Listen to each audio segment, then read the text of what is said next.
Guys, Ralph here, and welcome to True Power Trumpet Fitness on this terrific Tuesday here in Connecticut.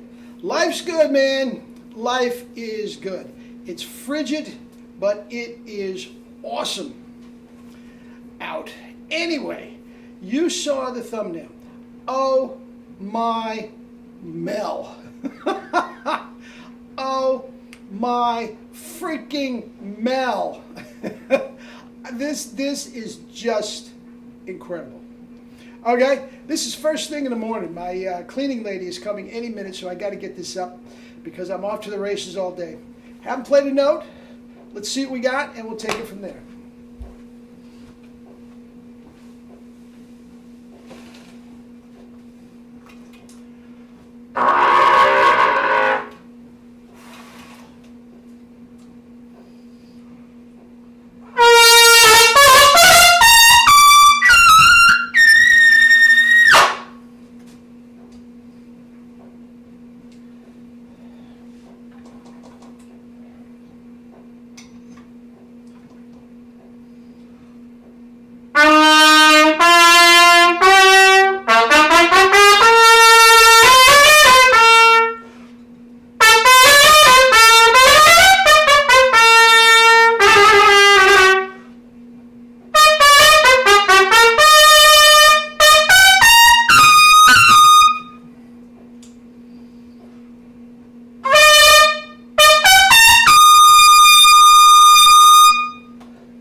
Lost the grip on the first high F, so I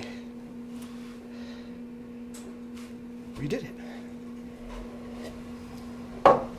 Now, Mel would be so proud. Ace, you keep playing like that, they're going to kiss your ass. He would love what I just did. No warm-up and all that sort of stuff. So, Mr. Broyles, how much do you practice? He just looked at me. Ace, at this point, I just try to save it for the real McCoy.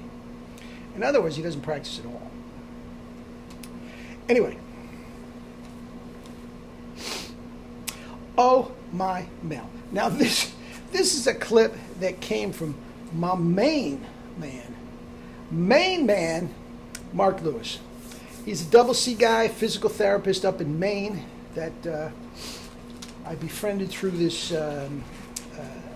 channel, and we hooked up in Maine for a couple lessons and whatnot. I haven't seen him for a while.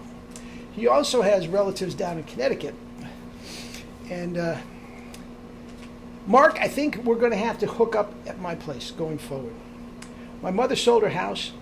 I have no place to give a lesson, but anyway, Mark, keep in touch because this is a beauty. Now check this out. Mel Broyles calls this, it's a toy. It's a toy. He calls it the Zarathustra trumpet, okay? Because it has three notes. It has a low C and a high C, which I believe are concert pitches.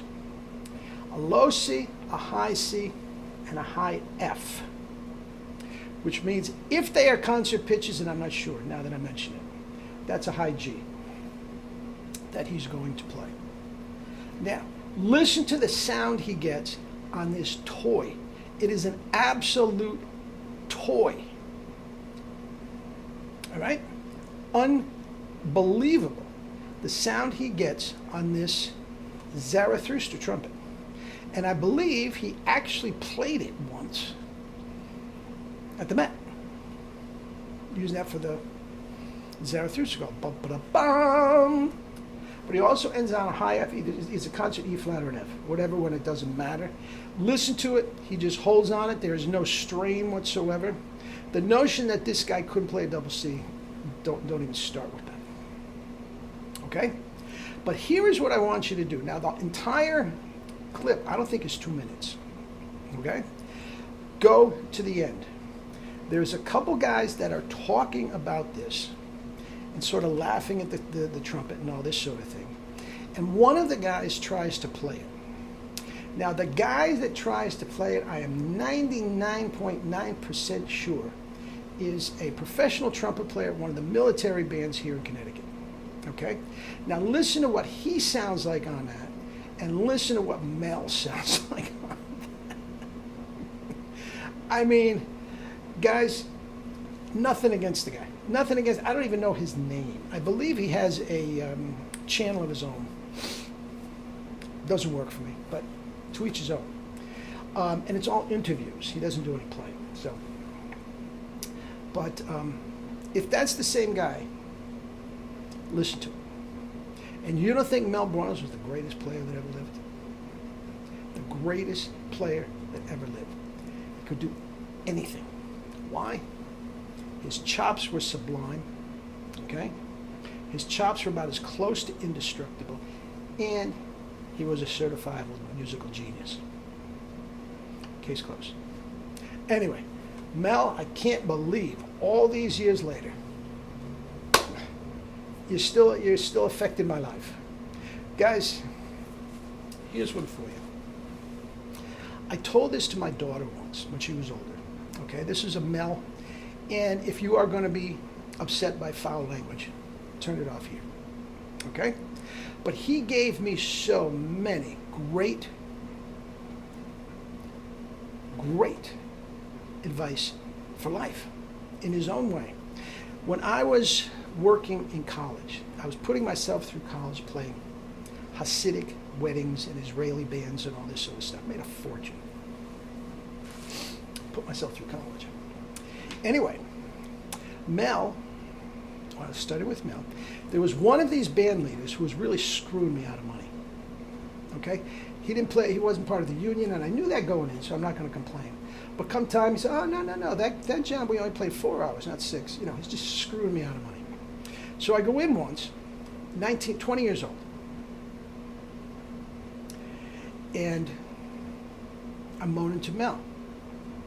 He doesn't want to hear it. Ace, nobody wants to hear your effing problems. Although he didn't say effing. Don't come to me with your effing, well, you're my teacher, Mr. Burroughs. Well, okay. Ralphie, tell me all about it. Okay, Ace, here's the deal. It comes down to one thing. Do you want the gig? Well, sure, I want the gig, but Mr. Mel, the pension and welfare and the overtime and everything. Ace, you're not listening to me. I don't want to hear this. Do you want the gig? I said, but Mr. Brown, you see, all the other guys, he's rolling his eyes. He's getting bugged. He's getting bugged at me. And he says, Ace, let me put it this way. Is this guy paying your rent? I said, yeah, he is. Ace, if he's paying your rent, you let him shit on your face.